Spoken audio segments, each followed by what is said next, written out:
এই পৌরসভা চাইলে 5 মিনিটে কাজটা করতে পারে। এই পৌরসভায় আমাদের সাথে পুতুল পুতুল খেলতেছে। আমরা কিন্তু পৌরসভাকে ছেড়ে দিয়ে কথা বলবো না। পৌরসভা চাইলে এক মুহূর্তে কাজটা করতে পারে। আমরা হচ্ছি শ্রমিক, আমাদের নিজের গাড়ি আছে, আমরা নিজে চালক, আমরা নিজে ড্রাইভার, কিন্তু আমাদের দাবি হচ্ছে আমাদের গাড়ি আছে, আমাদের লাইসেন্স দেওয়া হোক। আমরা দীর্ঘ 16 বছর আন্দোলন সংগ্রামে ছিলাম, এই আমাদের যৌক্তিক আন্দোলন অধিকারের জন্য আমরা এখনো আছি।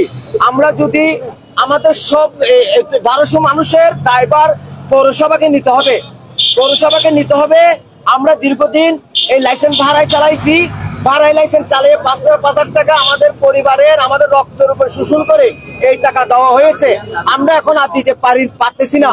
আমরা চাই আমাদের যৌক্তিক দাবি, আমাদের এই দাবিটা পৌরসভা মানক।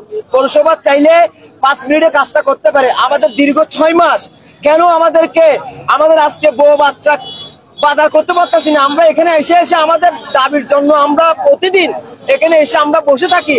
আমাদের পৌরসভা আমাদের টাকায় চলে, পৌরসভা আমাদের ট্যাক্সের টাকায় পৌরসভা চলে। আমরা পৌরসভাকে ট্যাক্স দিব, আমরা কেন আলাদা লাইসেন্স মালিককে ভাড়া দিব? আমাদের গাড়ি আছে, আমাদেরকে লাইসেন্স দেন। আপনারা তদন্ত করে দেখে, তদন্তের সাপেক্ষে আমরা প্রত্যেকটা প্রশাসন, প্রত্যেকটা ডিপার্টমেন্টে সবাইকে বলবো, আমরা আপনাদের সন্তান, আপনারা আমাদের দিকে একটু তাকান। আমাদেরকে কেন এত কষ্ট দিচ্ছেন আপনারা? আমার ঘরে অসুস্থ মানুষ আছে, আমি ওষুধ চালাতে পারি, কেন আমাদেরকে এইভাবে হয়রানি করা হচ্ছে? এটা তীব্র নিন্দা, প্রতিবাদ জানাই। এবং আমরা এই দাবি দেব, যদি আমাদেরকে কোনো আশ্বাস এবং পূরণ না করে আমরা কঠোর আন্দোলনের মধ্যে চলে যাব। আমরা এই কক্সবাজার এই সন্তান, আমরা শান্তি, আমাদের এই কক্সবাজার পর্যটক শহর, আমরা চাচ্ছি শান্তি। এই শহরকে আমরা নিরাপদ রাখতে চাই। আমাদের এই দূরের লোক, আপনারা ইলেকট্রিক মিডিয়ার ভাইদেরকে বলবো, আপনারা একটু বিচার করেন। আমাদের প্রত্যেকটা লোকের ঘরে 5 মানুষ কেন আমাদের অধিকার থেকে আমাদের বঞ্চিত করে?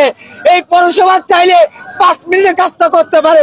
এই পৌরসভায় আমাদের সাথে পুতুল পুতুল খেলতেছে। আমরা কিন্তু পৌরসভাকে ছেড়ে দিয়ে কথা বলবো না। পৌরসভা চাইলে এক মুহূর্তে কাজটা করতে পারে। পৌরসভায় সব অনিয়ম পৌরসভায় চলে। আপনারা তদন্ত করে দেখেন, অতীতে অনেক কিছু ধরা হয়েছে, আপনারা সেটা একবার তদন্ত করে দেখেন।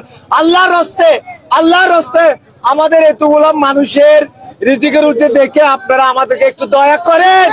এই কক্সবাজার শুধু সবাইকে বলি, আমাদের প্রতি একটু দয়া করেন।